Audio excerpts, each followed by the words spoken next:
In today's video, I'm going to teach you how to block YouTube channels. Now, technically, YouTube doesn't give us a single block button for channels in the way you might expect. But there are a few simple actions you can take to stop specific channels from being recommended to you. And that's what we'll walk through step by step. First, open your web browser and go to YouTube. Make sure you're signed into the account where you want these changes to apply, because your recommendations are tied to your account, not the device. Once you're on the YouTube homepage, you're essentially on your YouTube dashboard. This is where you see all the videos and channels that YouTube thinks you might like, based on your watch history and interactions.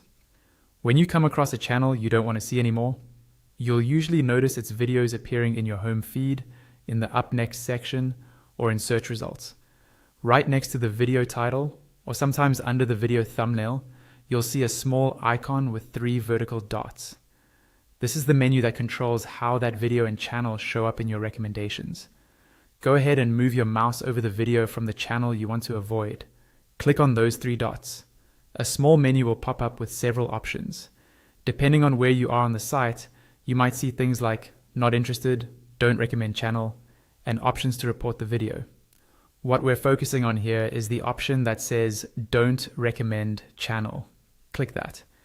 Once you do, YouTube will stop suggesting videos from that channel on your homepage and in many of your recommendation feeds. It's not a complete block in the strictest sense, because you can still manually search for and watch that channel if you want to, but it's very effective for cleaning up your recommendations. If you see that channel again in other parts of YouTube, repeat the same process. Click the 3 dots, then choose Don't Recommend Channel. Doing this consistently helps train YouTube's algorithm so it understands that you're not interested in that content at all. As a quick tip, you can combine this with the Not Interested option on individual videos from other channels you don't like. Over time, this shapes a much cleaner, more relevant YouTube experience for you. And that's all there is to it. Open YouTube, find a video from the channel you don't want to see, click the 3 dots, and select Don't Recommend Channel.